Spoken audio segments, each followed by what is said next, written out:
Doctor Agarwal's கண் மருத்துவமனை இலவச கண் பரிசோதனையை வழங்குகிறது. Book appointment now.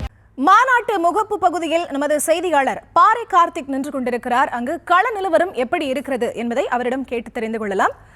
வணக்கம் பாரி கார்த்திக். தற்போது தாவேக மாநாடு நடக்கக்கூடிய அந்த முகப்பு பகுதியில் நீங்க நிற்கக்கூடிய காட்சிகளை பார்க்க முடியுது. மாநாடு சற்று முன்னதாகவே நடக்கலாம் அப்படின்னு தகவல்கள் இப்போ வெளியாக இருக்கு.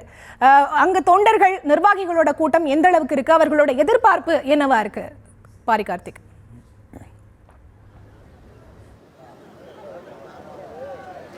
வணக்கம். இன்று காலை முதலே மாநாட்டிற்கு, அதாவது அதிகாலை முதலே தொடர்ச்சியாக மாநாட்டு பந்தலை நோக்கி தமிழகம் முழுக்க பல மாவட்டங்களிலிருந்து தாவேகாவுடைய தொண்டர்கள் வருகை தந்த வண்ணம் இருக்கிறார்கள்.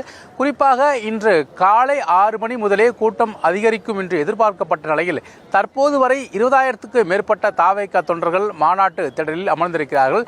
அது மட்டுமல்ல, நேற்று நள்ளிரவிலிருந்தே தொடர்ச்சியாக மாநாட்டு பந்தலை நோக்கி பல மாவட்டங்களிலிருந்து தாவேகாவினுடைய தொண்டர்கள் தொடர்ச்சியாக வருகை தந்திருக்கிறார்கள். நாம் இந்த மாநாடை பொறுத்த வரைக்கும் தாவேகாவுக்கு ஒரு மிகுந்த முக்கியத்துவம் வாய்ந்த ஒரு மாநாடாக இருக்கும் என்று எதிர்பார்க்கப்பட்ட நிலையில் ஏற்கனவே நடந்த மாநாட்டை விட பல சிக்கல்கள் இந்த மாநாட்டில் நடந்துவிடக்கூடாது என்பதற்காக பல விஷயங்களை பார்த்து மாநாட்டு ஏற்பாட்டாளர்கள் செய்திருக்கிறார்கள். அதுவும் கூட்டம் அதிகமாக கூடுவதற்கான வாய்ப்பு இருப்பதாக சொல்லப்படுகிறது. தொடர்ச்சியாக நேற்று நள்ளிரவு முதலே மாநாட்டுக்கு தொண்டர்கள் வருகை தந்த வண்ணம் இருக்கிறார்கள். அனைவருமே, அதாவது வாகனங்கள் மாநாட்டுக்கு பந்தல் அருகில் எங்கேயுமே அனுமதிக்கப்படவில்லை. அவர்கள் அனைவருமே ஏற்கனவே அனுமதிக்கப்பட்ட 200 ஏக்கரில் 2 இடங்கள் அனுமதிக்கப்பட்டிருக்கிறது. அங்கு வாகனங்களை நிறுத்திவிட்டு தான் தொடர்ச்சியாக உள்ளே வரக்கூடிய ஒரு சூழலை நாம் பார்த்து கொண்டிருக்கிறோம். அதாவது மாநாடு இன்று மாலை தான் நடைபெறும் என்று அறிவிக்கப்பட்ட நிலையில் ஒருவேளை கூட்டம் அதிகமாக ஏற்பட்டால், கடந்த விக்கிரவாண்டியில் போது தள்ளுமுள்ளு உள்ளிட்ட பல்வேறு பிரச்சனைகள் ஏற்பட்டது, அதுபோல ஏற்படாத வண்ணம் மாநாட்டை முன்கூட்டியே நடத்துவதற்கு ஏற்பாட்டாளர்கள் திட்டம் தீட்டியிருப்பதாக சொல்லப்படுகிறது. குறிப்பாக விஜயினுடைய அறிவிப்பின் அடிப்படையில் ஒருவேளை கூட்டம் அதிகமாக வந்தால், மாநாட்டு திடல் நிறைந்திருந்தால், மாநாட்டை சுற்றி பொதுமக்கள் அதிக அளவு திரண்டிருந்தால் உடனடியாக மாநாட்டை நடத்திவிட வேண்டும். அதற்காக நேரம் பார்க்க வேண்டிய அவசியமில்லை என்று விஜய் சொன்னதாக தெரிகிறது. அதன் அடிப்படையிலே முன்கூட்டியே இந்த மாநாடை நடத்துவதற்காகவும் திட்டமிட்டிருக்கலாம். குறிப்பாக ஒவ்வொரு மாநாடு என்றால் காலை முதல் இரவு வரை தொடர்ச்சியாக நடைபெறும் நிலையில் இந்த மாநாடை பொறுத்த வரைக்கும், அதாவது திறந்தவெளி மாநாடாக நடைபெறுகிறது. முழுமையாக மேலே மேற்கூரை இல்லாமல் திறந்தவெளி மாநாடாக நடைபெறக்கூடிய இந்த மாநாட்டை பொறுத்த வரைக்கும் தொடர்ச்சியாக தொண்டர்கள் அதிக அளவு வருகிறார்கள். குறிப்பாக இந்த இடத்தை பொறுத்த வரைக்கும் மதுரை புறநகர் பகுதியில் அதிக அளவு வெயில், நேற்று கூட 100 டிகிரி செல்சியஸுக்கு அதிகமாக மழை, 100 டிகிரி செல்சியஸுக்கு அதிகமாக வெயில் இருந்த சூழலில் தற்போதும் இன்றைய நிலையும் கூட தற்போதே வெயில் வர துவங்கி இருக்கிறது. எனவே இந்த மாநாட்டை முன்கூட்டியே நடத்த அவர்கள் திட்டம் திட்டிருக்கலாம் என்று தெரிகிறது. தொடர்ச்சியாக மாநாட்டிற்கு அதிக அளவில் தொண்டர்கள் வர துவங்கி இருக்கிறார்கள். மேலும் நாம் பார்க்கக்கூடிய அனைத்து இடங்களிலுமே 90% மேற்பட்ட இளைஞர்கள் மட்டுமே இந்த மாநாட்டை நிரப்பிக் கொண்டிருக்கிறார்கள். எதிர்பார்த்ததை விட கூட்டம் அதிகமாக வரும் என்றும் தாவேகாவினர் நம்பிக்கொண்டிருக்கிறார்கள்.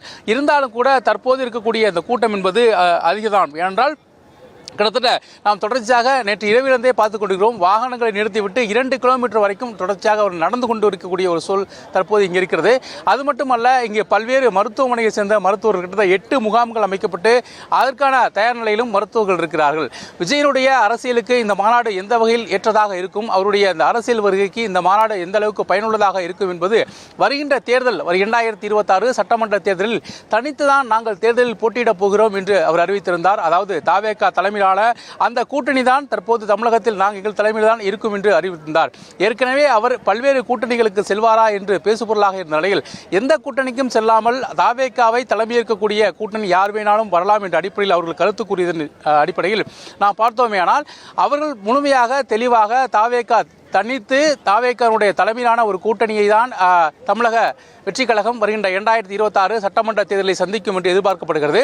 அதன் அடிப்படையிலே தொடர்ச்சியாக இந்த மாநாடை ஒரு மிகப்பெரிய பிரம்மாண்ட மாநாடாக, வெற்றி பெற்ற மாநாடாக அவங்க அறிவித்த பிறகு தன்னுடைய ஆளுமையும் தன்னுடைய மக்கள் செல்வாக்கையும் பொதுவெளியிலும் மற்ற அரசியல் கட்சிகள் மத்தியிலும், அதே போல தமிழ்நாடு முழுக்க அனைத்து இடங்களிலும் எங்களுடைய செல்வாக்கை நிரூபிக்கிறது ஒரு மாநாடாக இந்த மாநாடு அமையும் என்று அவர்கள் கூறுகிறார்கள். எனவே அதன் அடிப்படையிலே இந்த மாநாடு முக்கியத்துவம் வாய்ந்த மாநாடாக இருக்கும். தற்போது தமிழகம் முழுக்க பல இடங்களிலிருந்து தொண்டர்கள் வந்து கொண்டிருக்கிறார்கள்.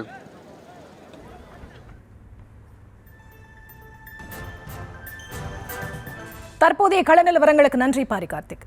டாக்டர் அகர்வால்ஸ் கண் மருத்துவமனை இலவச கண் பரிசோதனையை வழங்குகிறது. Book appointment now.